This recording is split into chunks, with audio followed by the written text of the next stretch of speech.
안녕하세요. 구독 신청, 좋아요, 댓글, 그리고 알람 설정 부탁드립니다. 히가시노 게이고 작가의 화제작 희망의 끈 소개해드립니다. 성균관대학교 박인곤 교수님과 제가 줄거리 해설해드리고 줄거리 낭독도 해드리겠습니다. 그럼 작품 만나보시죠. 유키노부와 레이코는 초등학교에 다니는 아들과 딸을 둔 부부입니다. 매년 가면 레이코는 아이들을 데리고 일주일간 레이코의 친정인 나가오카 시를 방문을 해요. 아이들이 매년 기다리는 연례 행사입니다. 하지만 올해는 레이코의 일 때문에 아이들만 가게 됐어요. 그런데 하필 아이들이 방문한 때에 나가오카에 큰 지진이 일어나서 아이들이 죽고 맙니다.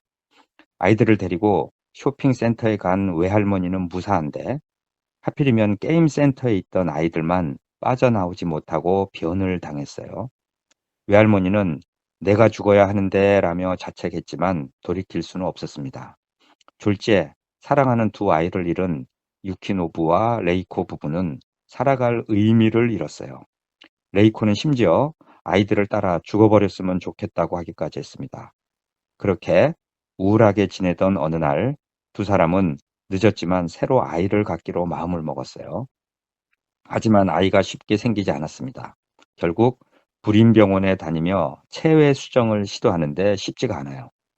그런데 불임 치료를 시작한 지 10개월째 마지막이라고 시도한 체외 수정에서 운이 좋게도 아이가 생겼어요. 그렇게 딸 모나가 태어났습니다. 유키노부와 레이코는 새로운 아이로 인해 살아갈 의미가 생겼고 하루하루가 기쁨으로 넘쳐났습니다. 이야기의 배경이 바뀝니다. 가나자와에 있는 한 고급 료칸, 고급이 이제 여관을 얘기하는 것 같은데요. 료칸을 운영하는 아야코는 아버지 마사스구가 입원해 있는 병원을 방문합니다. 의사가 아야코를 호출한 것이었어요. 의사는 아버지가 살 날이 얼마 안 남았다고 하며 임종을 준비해야 한다고 말을 해요. 아버지는 폐암으로 오랫동안 입원해 있었어요. 아야코의 아버지인 마사스구는 현재 아야코가 운영하고 있는 고급 료칸을 오랫동안 운영해 왔고 현재는 외동딸인 아야코가 물려받아 운영하고 있어요. 아야코의 엄마는 아야코가 6살 때 교통사고를 당해 뇌 손상을 입었고 후유증이 심각해서 하반신 마비는 물론 기억력과 인지 능력이 어린아이와 같이 되었었는데 아버지가 료칸을 운영하며 엄마가 죽기 전까지 10년이나 수발을 들었던 착한 사람이었어요. 아야코는 이런 복잡한 가정사와 료칸 운영에 바빠서 40이 넘었지만 아직 결혼을 하지 않았습니다. 아야코는 병원에 있는 아버지를 방문하고 나서 변호사를 만나러 갑니다. 변호사는 아버지와 오랫동안 친분이 있는 분이었어요. 아야코가 변호사에게 아버지가 살 날이 얼마 안 남았다고 하자 변호사는 아버지가 남긴 유언장에 대해서 언급을 해요. 아야코가 아버지의 유언장을 읽어봤으면 한다는 것 말이었어요. 놀란 아야코가 유언장을 미리 읽어봐도 되냐고 묻자 변호사가 이 유언장은 미리 봐도 되는 유언장이라고 말하며 아야코가 미리 봤으면 하는 내용이 유언장에 쓰여 있어서 아야코에게 연락을 했다는 것입니다. 변호사로부터 받아든 유언장을 읽는 아야코는 긴장되어서 손에서 땀이 납니다. 아야코는 다시 한번 심호흡을 하고 나서 겉장을 넘겼다. 글자가 빼곡히 인쇄되어 있었다. 먼저 상속에 대한 내용이 나왔다. 혹시나 의외 인물이 상속인으로 지정되어 있는 건 아닐까 생각했는데 그렇지는 않았다. 거의 모든 재산을 딸인 아야코에게 상속한다는 내용이었다. 그 이후로는 료칸의 운영에 관한 것이었다. 별 내용은 아니었다. 그렇게 별다른 내용이 없다고 생각하면서 있다가 마지막 페이지에 적혀 있는 문장 하나에 아야코는 숨을 삼켰다. 상상도 못했던 내용이라서 자신이 잘못 봤나 하고 생각했을 정도였다. 그러나 몇 번을 다시 읽어도 그 문장의 의미는 분명했다. 아야코는 숨을 고른 뒤 다시 한번 유언장을 내려다보았다. 마스미야 슈에이. 이 사람은 대체 누굴까? 이야기의 배경은 다시 바뀌어 경시청 형사인 마스미야에게로 넘어갑니다. 마스미야는 지금 한적한 동네에 있는 작은 개인 카페에 와 있어요. 카페 여주인이 칼에 찔려 살해당한 현장입니다. 칼은 카페에서 빵을 자를 때 사용하는 칼이었고 현장에 남겨져 있었어요. 초동 수사 담당자에 따르면 몸싸움을 한 흔적도 없고 돈도 없어진 것이 없다고 해요. 이런 경우는 거의 100% 면식범에 의한 살인이에요. 마스미야는 관할서의 하세베 형사와 한조가 되었어요. 피해자의 이름은 하나즈카 야요이로 51세의 여성이었습니다. 결혼 이력이 있지만 현재는 이혼해서 혼자 살고 있으며 자식은 없었어요. 마스미야와 하세베는 카페 여주인 야요이와 관계되는 사람들을 만나고 다닙니다. 그런데 만난 모든 사람들이 이구동성으로 야요이는 좋은 사람이라는 것이었어요. 절대로 원한 같은 것에 의해 살해당할 사람이 아니라는 것이에요. 그녀는 만남을 소중하게 여기는 사람이며 다양한 사람과의 만남이 인생을 풍요롭게 한다고 했으며 심지어 전 남편을 만난 것도 소중한 만남이었다고 말하며 결혼한 걸 후회하지 않는다는 말도 했다는 것이에요. 그리고 임신한 손님이 오면 조만간 멋진 만남이 기대된다고 말하면서 새로운 만남을 항상 강조했다는 것입니다. 이렇게 카페 여주인 살인 사건을 조사하고 다니는 마스미야에게 예상치 못한 연락이 옵니다.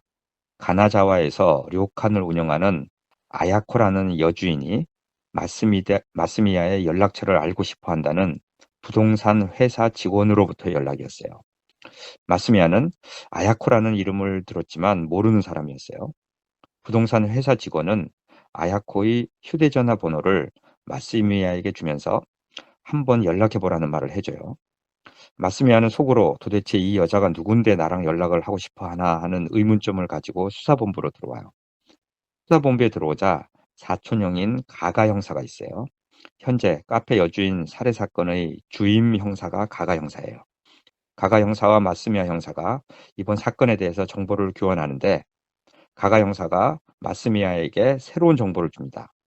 살해된 카페 주인 야요이에게 일주일 전에 전 남편인 와타누키로부터 전화가 왔었다는 거예요. 11년 전에 이혼한 사이인데 일주일 전 갑자기 전화가 온 기록이 있다고 하며 이상하다고 해요. 그 전에는 전혀 통화한 기록이 발견되지 않는데 일주일 전에 전 남편과 갑자기 통화를 한 것은 특이하기 때문에 한번 조사를 해봐야 한다고 말하면서 야요이의 전 남편인 와타누키를 찾아가 보라고 얘기를 합니다. 가가와 헤어지기 전 마스미야는 사촌형에게 혹시 가나자와에서 고급 료칸을 운영하는 요시하라 아야코라는 여성을 아느냐고 물어봐요. 요시하라 아야코라는 여성이 자신과 연락하고 싶어 하는데 그녀가 마스미야의 어머니인 가스코를 안다고 했다는 것이에요. 가스코의 오빠가 가가 형사의 아버지였기 때문에 혹시 가가 형사가 아는지 물어본 것이에요. 가가는 모른다고 답하면서 어머니인 가스코에게 직접 물어보라고 얘기를 합니다. 가가와 헤어지고 난 마스미야는 어머니 가스코에게 전화를 해요. 어머니는 요시하라 아야코라는 이름을 듣더니만 갑자기 침묵해요. 한참을 침묵한 다음에 어머니는 그녀와 연락 안 하는 게 좋겠다고 말하며 자기 입으로는 말할 수 없다는 말만 되풀이하며 신경질적으로 전화를 끊어버립니다. 어머니의 의외의 신경질적인 반응을 접한 마스미야는 아야코에게 전화를 걸지 않을 수가 없었어요. 전화를 걸자 아야코라는 여성은 기다렸다는 목소리로 마스미야에게 혹시 어머니에게 무슨 말을 듣지 않았느냐고 묻습니다. 어머니로부터 못 들었다는 마스미야에게 아야코는 놀라운 이야기를 해줍니다. 마스미야의 아버지일지도 모르는 사람에 관한 이야기라는 것이었어요. 이 말을 들은 마스미야는 깜짝 놀랍니다. 자신의 아버지는 어릴 때 화재로 돌아가셨다고 어머니인 가스코가 해준 얘기를 믿고 있었는데 갑자기 자신의 아버지에 관한 새로운 이야기라니. 더구나 그 아버지라는 사람이 현재 살아있다는 것이었어요. 결국 마스미야와 아야코는 도쿄의 한 호텔 바에서 밤늦게 만나기로 합니다. 낮에는 정신없이 바쁜 수사로 밤늦게서야 마스미야는 아야코와의 약속을 지키기 위해 호텔 바로 향합니다. 그곳에서 만난 아야코는 놀라운 이야기를 해줘요. 자신의 아버지인 마사스구가 곧 돌아가실 것 같은데 유언장에 따르면 마스미야 슈헤이가 자신의 아들이라는 것이었어요. 마스미야가 자신과 가스코라는 여성 사이에서 태어난 아들이라는 이야기를 유언장에 써놓았다는 것이에요. 즉, 숨겨놓은 자식이 있다는 충격적인 이야기가 아버지의 유언장에 쓰여 있다는 말이었습니다. 아야코는 유언장의 내용이 사실이라면 아버지가 돌아가시기 전에 마스미야와 아버지가 한 번은 만나야 한다는 생각에 이렇게 연락을 하게 되었다는 말을 합니다. 이런 충격적인 말을 들은 마스미야는 무척 당황해요. 그리고 아야코에게 일단 아야코의 아버지이자 자신의 아버지일지도 모르는 마사스구 씨를 만나는 것은 생각이 필요하다고 말하고 헤어집니다. 한편 하나즈카 야요이 살해사건 수사본부에서는 야요이의 주변 인물들에 대해서 조사한다. 조사에 따르면 야요이는 주변 사람들에게 전부 좋은 사람이라는 인상을 주었다고 한다. 한 가지 특이한 것은 그녀가 살해되기 일주일 전 전혀 연락하지 않고 지내던 전 남편과의 통화 기록이 나왔다는 점이다. 그리고 그녀의 지갑에서 피트니스 센터와 피부관리실 회원증이 나왔다는 것이다. 이에 마스미야와 하세베 형사가 우선 야요이의 전 남편인 와타누키를 찾아간다. 외곽에 있는 타워 맨션으로 찾아가자 와타누키의 부인으로 보이는 젊은 여자가 문을 열어준다. 그곳에서 만난 와타누키를 마스미야가 맨션 앞 패밀리 레스토랑으로 데리고 나가서 만나고 집에 있는 젊은 여자는 하세베가 따로 만난다. 패밀리 레스토랑에서 와타누키에게 집에 있는 여자가 부인이냐고 묻자 와타누키가 결혼신고는 하지 않고 같이 살기만 하는 여자라고 말한다. 마스미야가 와타누키에게 찾아온 용건인 야요이의 살해 사건에 대해 말하자 와타누키는 깜짝 놀란다. 그리고 와타누키는 일주일 전에 야요이와 통화를 하고 만난 것에 대해 말해준다. 얼마 전 야요이가 불쑥 와타누키에게 전화를 걸어서 한번 만나자고 했다는 것이다. 그렇게 만난 야요이는 별 얘기 없이 잘 지내냐고 물어본 것이 다라는 것이었다. 한편 와타누키의 동거녀인 다유코를 만나고 온 하세베도 별다른 내용은 없었다. 두 사람은 왜 야요이가 별일도 없이 갑자기 불쑥 전 남편을 만났는지 이상하다고 생각한다. 그리고 두 사람은 야요이가 다녔다는 피트니스 센터와 피부 관리실을 찾아가지만 별 얘기를 듣지는 못한다. 하지만 여자가 갑자기 피트니스 센터와 피부 관리실을 찾는다면 아마도 남자가 생긴 게 아닐까 하고 두 사람은 생각한다.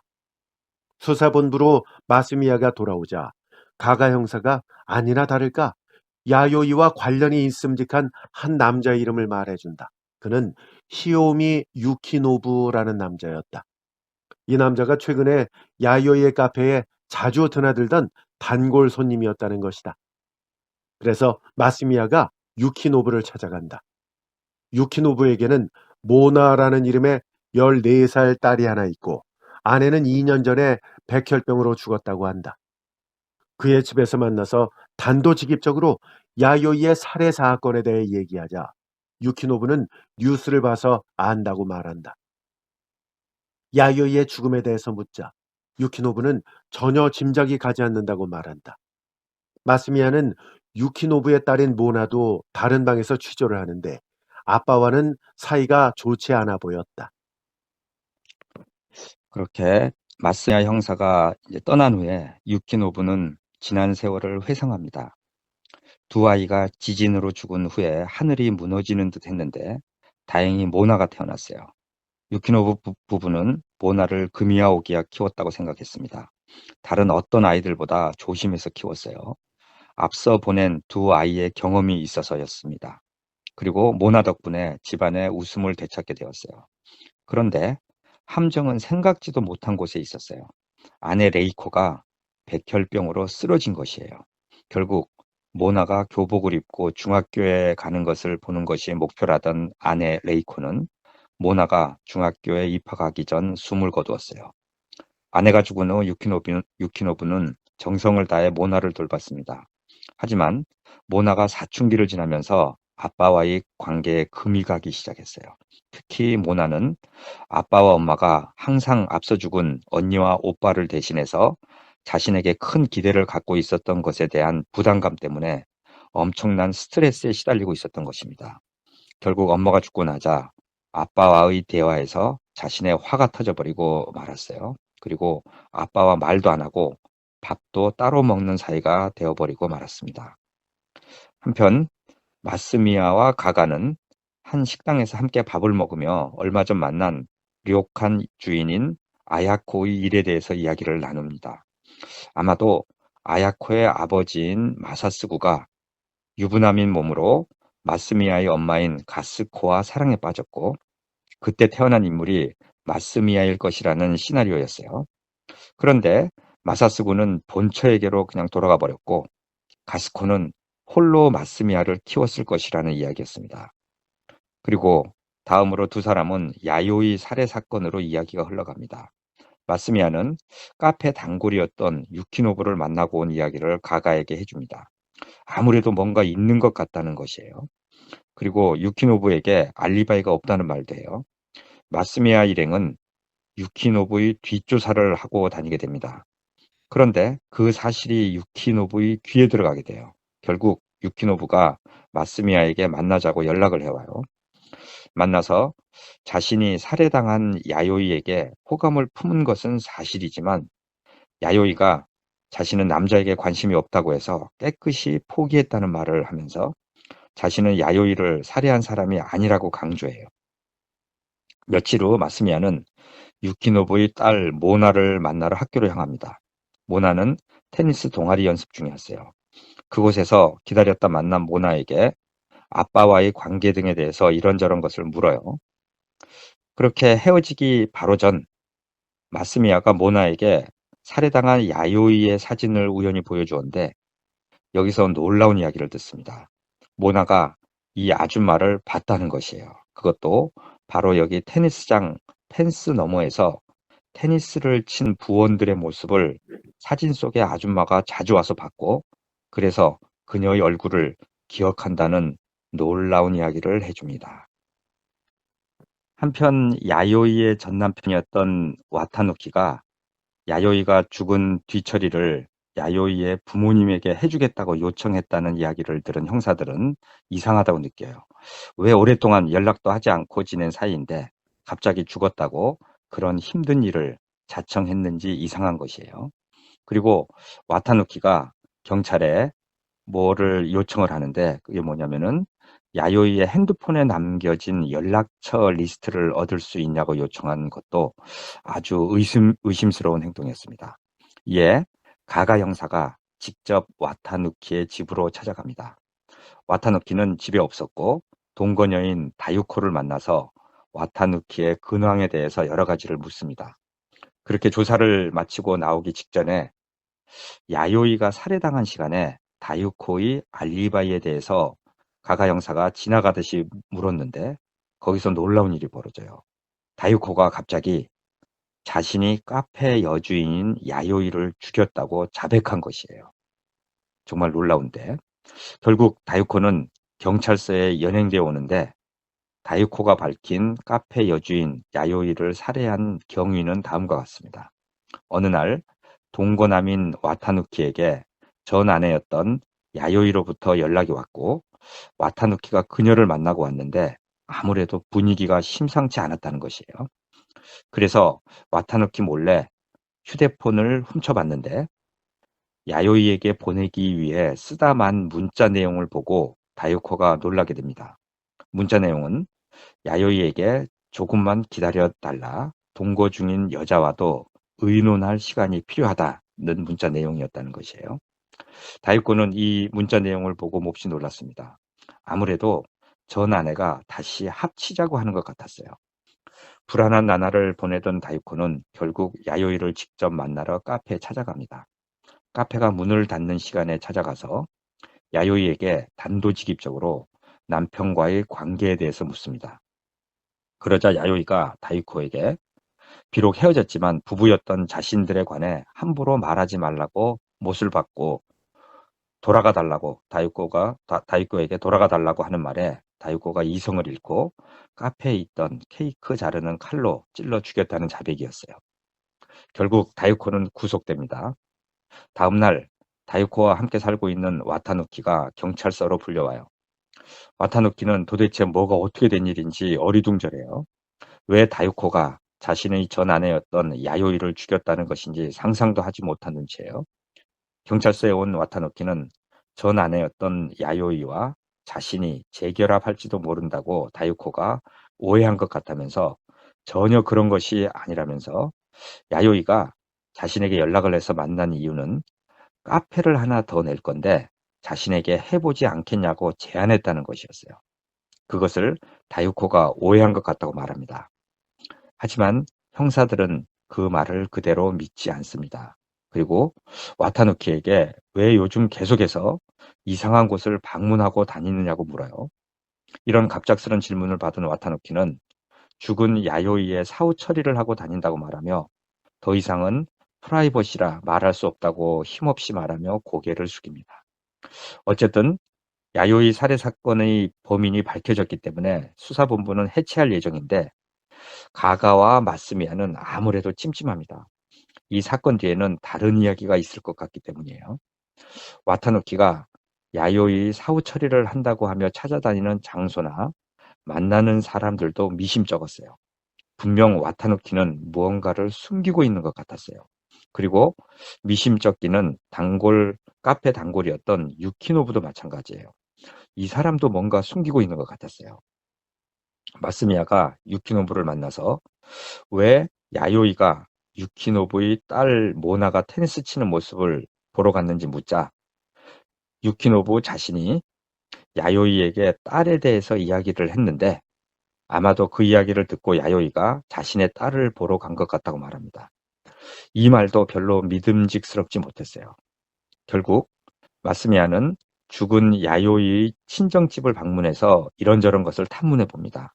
우선 왜 전남편인 와타누키가 딸의 사후 처리를 맡게 되었는지에 대해서 묻습니다. 그러자 야요이 부모님들은 와타누키가 스스로 전화를 해와서 자신이 하겠다고 했다는 답을 해요. 그리고 어떤 날은 와타누키가 자신들의 집에 와서 이것저것 묻고 갔다는 말도 해줍니다. 특히 와타누키가 야요이의 젊었을 때 사진을 보고 싶다면서 앨범을 보여달라고 했다는 것이에요. 이 말을 들은 마스미야는 자신에게도 그 앨범을 보여달라고 야요이의 부모님에게 요청합니다. 앨범에는 야요이의 아기 때 사진부터 성장하는 순서대로 사진이 실려 있었어요. 페이지를 더 넘겨보았다. 야요이의 용모에서 점차 어린 티가 가시며 여성스러움이 배어나왔다. 촬영 각도에 따라서는 상당히 성숙해 보이기도 한다. 마스미야의 머릿속에 불현듯 기묘한 감각이 싹 텄다. 그것은 기시감과도 비슷한 느낌이었다. 왜지? 하고 생각했다. 처음 보는 앨범이잖아. 몇 장을 더 넘겼을 때 그는 하며 눈을 크게 떴다. 텅 빈 페이지가 나온 것이다. 사진을 붙였다 뗐다는 것을 남아있는 흔적으로 알 수 있었다. 여기 있던 사진은 어디 갔냐고 마스미야가 묻자 야요의 아버지도 놀라면서 모르겠다고 말한다. 마스미야는 속으로 그렇다면 와타누키의 짓인가? 하고 생각했다. 왜 여기 있는 사진만 떼어냈을까? 마스미야는 한 장을 더 넘겨보았다. 거기에는 사진이 붙어 있었다. 사춘기라는 표현이 어울릴 만큼 성장한 야요이의 사진들이다. 그중 한 장을 보고 마스미야는 자신도 모르게 숨을 삼켰다. 동시에 조금 전에 느꼈던 기시감의 정체를 깨달았다. 어떻게 이런 일이, 얼마나 충격이 컸는지 머릿속이 마구 뒤엉키기 시작했다. 야요이의 부모님을 방문한 지 며칠 후에 마스미야는 카페 단골이었던 유키노부를 조용한 장소에서 만납니다. 유키노부는 이미 범인도 잡았고 벌써 다 끝난 사건인데 왜 자신을 또 찾아오냐고 물어요. 그런데 마스미야가 유키노부에게 사진 한 장을 보여주자 유키노부의 얼굴에서 핏기가 가시는 것을 알 수 있을 정도로 긴장합니다. 그는 태어난 척하려고 안간힘을 썼지만 소용없었어요. 사진은 야요이의 고등학교 1학년 때 사진이었어요. 유키노부는 짐진 누군지 모른 채 합니다. 하지만 마스미야가 집요하게 파고들어요. 야요이 고등학교 시절 사진을 보니 누군가 떠오르지 않느냐고 물어요. 유키노부는 모르겠다고 계속 부인하지만 마스미야가 결국 유키노부가 부인하고 싶던 사실을 말해요. 이 사진의 주인공이 당신의 딸인 모나와 똑 닮아 있다고 말합니다. 그리고 사진의 주인공이 죽은 야요이가 고등학교 시절 때라고 말하며 딸 모나와 야요이가 혹시 혈연 관계냐고 묻습니다. 유키노부는 떨리는 목소리로 무슨 말을 하냐고 따지지만 목소리에는 자신감이 없었어요. 이 사건의 진실은 이랬습니다. 유키노부 부부는 두 아이를 지진으로 잃고 나서 시리에 빠져 있다가 다시 아이를 갖자고 마음먹었지만 아이가 생기지 않자 불임병원에 갑니다. 그곳에서 체외 수정을 여러 번 시도한 끝에 딸 모나를 얻었어요. 한편 그 당시 똑같은 불임병원에서 야요이와 와타누키 부부도 체외 수정을 통해 아이를 갖는 노력을 기울이고 있었어요. 하지만 실패했습니다. 그런데 불임병원에서 예상치 못한 놀라운 일이 일어났어요. 야요이와 와타누키의 아이 수정란을 병원 측의 실수로 유키노부 아내에게 이식한 것이었어요. 실수를 알아챈 병원 측에서 유키노부 부부를 불러서 아이를 지울 것을 요청했지만 유키노부 부부는 아이를 낳기로 하고 그렇게 태어난 아이가 모나였던 것이에요. 즉 모나는 야요이와 와타누키의 아이였던 것입니다.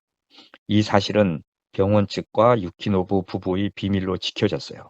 그런데 유키노부의 아내가 백혈병으로 죽으면서 남편인 유키노부에게 모나에게 출생의 비밀을 알려야 하지 않겠냐고 말하며 그 결정을 유키노부에게 맡기겠다고 말하고 죽었어요. 이에 유키노부는 고민 끝에 아이의 생물학적 엄마인 야요이가 운영하는 카페를 찾아가서 진실을 밝혔어요. 그래서 야요이가 모나가 테니스 치고 있는 모습을 자주 보러 간 것이었습니다. 자신과 똑 닮은 모나를 본 야요이는 마음이 흔들렸어요. 그리고 모나를 만나려면 몸을 관리해야겠다고 하며 피트니스 센터와 피부 관리실에 다녔던 것입니다. 야요이는 지금은 헤어진 지 오래되었지만 그래도 모나의 생물학적 아버지인 와타누키에게도 11년 만에 연락을 해서 이 놀라운 이야기를 해줍니다. 이 말을 들은 와타누키는 무척 놀라며 자신의 아이가 어디 사는 누구인지 궁금해하지만 야요이는 모나가 어디 사는지에 대한 정보를 주지 않았어요. 와타누키가 야요이가 죽은 후에 야요이의 사후 처리를 맡아서 한 이유, 그리고 야요이와 관련된 탐문을 하고 다닌 이유도 모나가 어디 사는지에 대한 정보를 얻기 위함이었어요.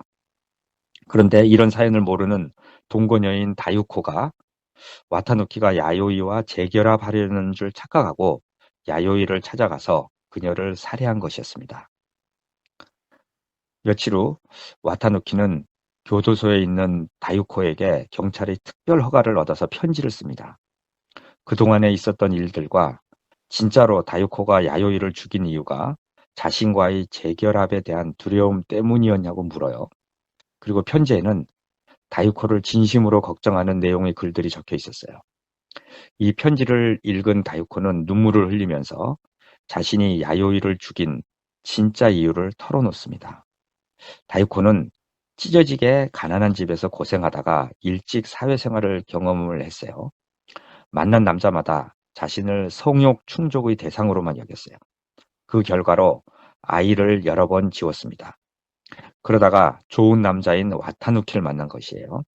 와타누키는 아이를 원했어요. 하지만 아이가 생기지 않았습니다. 그러던 차에 야요이가 와타누키에게 전화를 걸고 만나기까지 했다는 것을 알게 된 후에 걱정이 된 다유코가 야요이를 만나러 카페에 갔던 것이에요. 그곳에서 다유코는 야요이로부터 모나의 존재와 그동안에 있었던 모든 이야기를 듣게 돼요. 다유코는 와타누키가 휴대폰으로 입양에 관한 것을 검색한 것도 알고 있었고 결국 모나 때문에 와타누키가 야요이와 결합하게 될 것이라고 생각하게 돼요. 그래서 야요이를 만난 자리에서 다유코가 야요이에게 그럼 나는 뭐가 되냐고 물어요. 그러자 야요이가 다유코에게 이 일과 다유코 씨와는 아무 관계가 없다면서 다유코 씨는 다유코 씨 나름대로 열심히 살면 되지 않겠느냐며 반드시 만남이 찾아올 거라고 얘기를 해요. 그리고 다유코 씨는 아직 젊기 때문에 꼭 멋진 만남이 있을 거라고 야요이가 말을 합니다. 이 말을 들은 다유코는 이성을 잃었어요. 정신을 차렸을 때 그녀의 손에는 칼이 들려 있었고 곧 그 칼날이 야요이의 등에 꽂히게 돼요. 앞으로 쿵 쓰러지는 야요이를 보면서 다유코는 속으로 멋진 만남이란 것은 두 번 다시 일어나지 않아 하고 생각했습니다. 이 만남이란 뜻을 오해한 것 같아요. 마스미야가 말했다. 언젠가 당신도 새로운 상대를 만날 수 있을 테니 다이코 씨는 단념해라. 뭐 그런 뜻으로 말이죠. 그래서 화가 난 나머지 자신도 모르게 옆에 있던 칼을 들어서 그녀를 찌른 거죠. 사랑하는 사람이 자신을 떠날지도 모른다는 공포, 우여곡절 끝에 얻은 가정을 뺏기게 되었다는 분노, 생각지 않게 아이를 얻은 야유이 씨에 대한 질투, 그 중에서 뭐가 가장 큰 원인이었는지는 자신도 모르겠다고 했답니다. 아마 그런 여러 가지 감정이 부풀러 올라서 한꺼번에 폭발한 거겠죠.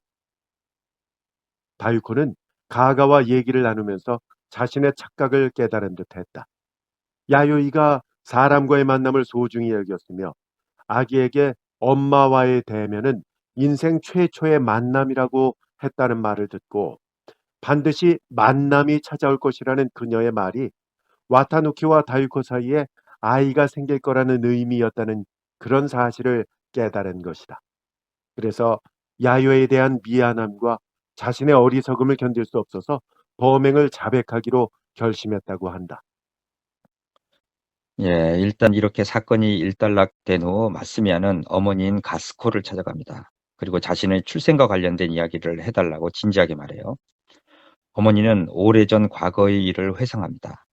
가스코가 요리집에서 일했을 때 마사스구라는 요리사와 사랑에 빠지게 돼요. 마사스구는 유부남이었어요. 하지만 가스코에게 자신의 아내가 동성연애자여서 조만간 헤어질 거라고 말하며 자신과 함께 살자고 해서 그렇게 결국 동거하게 되었어요. 그런데 생각지도 못한 일이 일어났어요. 갑자기 마사스구의 아내가 자동차 사고를 당한 것이에요.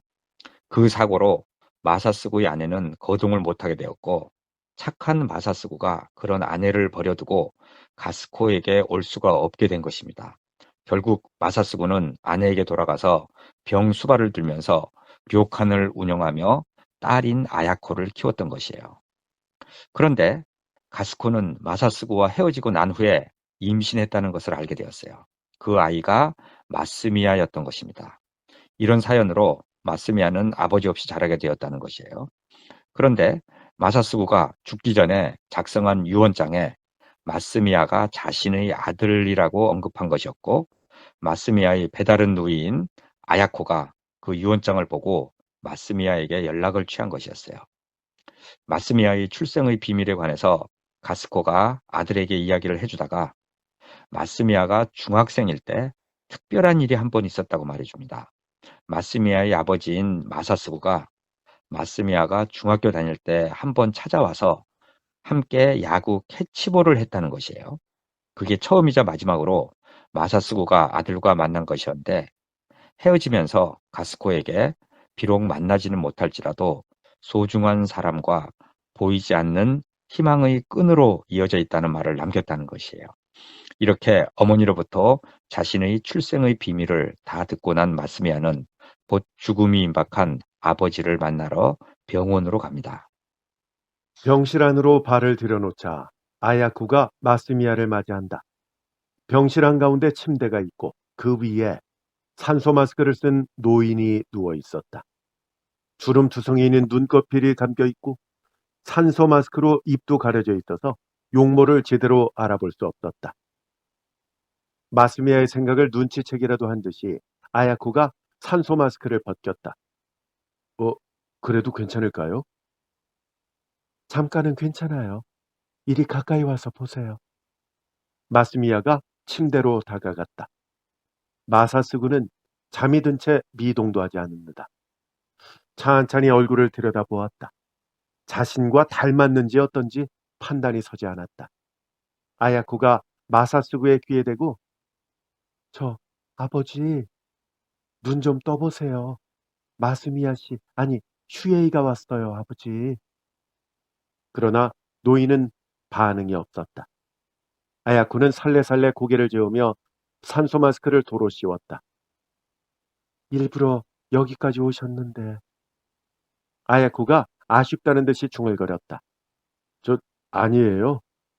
하고 마스미야가 시선을 돌리는데 창가에 장식되어 있는 물건이 눈에 들어왔다. 야구 배트 모양의 미니어처 스탠드 위에 얹혀 있는 야구공이었다. 그 옆에는 사진 액자가 세워져 있었다. 그 공 혹시 기억에 있어요? 아야코가 물었다. 아버지가 보물처럼 소중하게 여기신 물건이에요. 분명 마스미야 씨와 관련이 있을 거라고 생각했어요. 저 왜죠? 그렇게 묻자 그녀는 창가로 다가가 액자를 집어들었다. 그 공이 놓인 스탠드 밑에서 나온 사진이에요. 아야코가 액자를 마스미야에게 내밀었다. 이 소년 마스미야 씨죠? 사진을 본 마스미야는 움찔 놀랐다. 거기에는 남자 둘이 찍혀 있었다. 한 사람은 어린 시절 아마도 중학생일 마스미야였고 그 옆에 건장한 남자가 서 있었다. 아야코가 고개를 살짝 기울이며 마스미야의 얼굴을 올려다보았다. 저 혹시 알아보겠어요?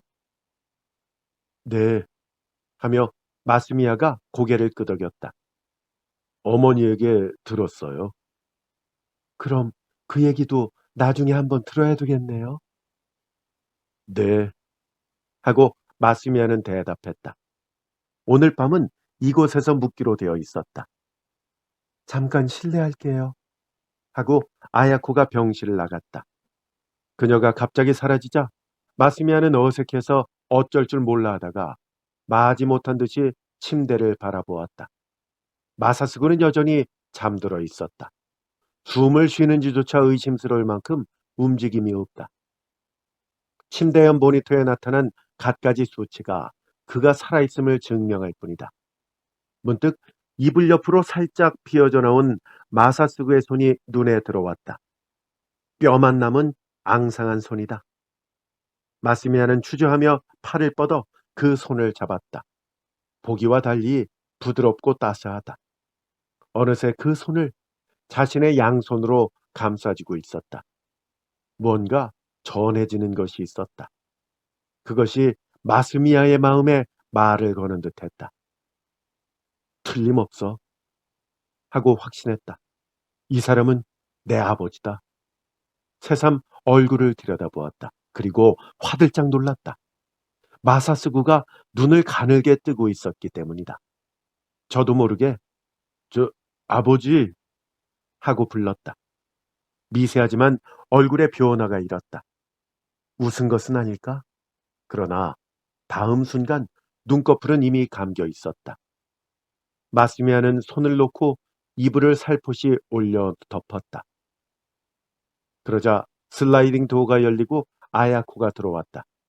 그녀가 마사스구와 마스미야를 번갈아 보더니 저 무슨 일 있었나요? 라고 물었다. 아니요, 아무 일도요. 다만 감사드렸어요. 그리고 마스미야는 아버지를 내려다보며 덧붙였다. 긴 끈이 끊기지 않아서요. 예, 이렇게 소설 마지막 부분이었습니다. 교수님 또 눈물을 흘리셨나요? 아이, 뭐, 그건 아니더라고요. 왜 내가 눈물을 흘렸지? 아니, 지금 눈물을 흘리셨냐고. 지금도 안 흘리셨죠. 아니, 지난번에도 왜 내가 눈물을 흘렸지? 그리고 이거 왜 눈물을 흘리셨죠? 아니에요. 감동적이었어요. 소설을 네, 처음부터 끝까지 쭉 읽는데 네. 좋았어요, 아주. 그래요. 뭐 믿기는 어렵지만 뭐 눈물이 뭐 악어의 눈물도 있는 거니까. 아, 근데 이게 있을 법한 이야기네요. 있을 법한 그러니까요. 이야기. 예, 그리고 아주 이게 오해가 얼마나 무서운 건지. 그러니까 그 그 만남이라는 거는 만남이라는 네. 그 한 단어, 두 맞아. 글자 한 단어 맞아요. 때문에. 충분히 있음직한 그 스토리예요, 보면은. 맞습니다. 네. 이런 살인 사건이 있었지만 결국은 그것 때문에 또 이렇게 이런 인연들이 계속 이어져 와 있음을 알게 되는 거죠. 그렇죠. 예. 희망의 끈, 이 제목을 참 잘 지었네요. 아주 이 제목을 참 잘 지어요. 히가시노 게이고는 네, 제목 물론 그 출판사에서 진다고 제가 알고 있는데 맞아요. 제목을 참 잘 지어요. 예. 그 뭐 중간에 바꾼 제목도 뭐 있긴 좀 있습니다만, 있고 그래요. 예. 네, 우리말 번역된 그거는 제목을 좀 바꾼 게 있죠. 뭐 레몬 같은 것도 예. 그렇고. 예. 그 아내를 사랑한 여자도 바꿨죠? 그것도 바꿨고 네, 외사랑으로 바꿨고 맞습니다. 또 뭐 변신이라는 거는 사소한 변화인가로 바꿨는데 그래요. 어, 한국에서는 뭐 좀 많이 바꿔요, 보면은. 제목을 바꾸는 건 사소한 변화가 아니죠. 대단하죠, 대단. 그러게 말이야. 큰 교수님, 변화인데. 네, 다음 작품 준비하셨나요? 모르겠어요, 아직. 다음 시간까지 하여간 기다려 주시기 네, 바랍니다. 맞습니다. 기대하셔도 좋습니다. 예. 성균관대학교 박인권 교수님과 함께했고요. 저는 아나운서 원기범이었습니다. 희망의 끈 준비하느라 애쓰셨습니다. 교수님 다음 시간에 뵐게요. 안녕히 계세요. 애청자 여러분 감사합니다.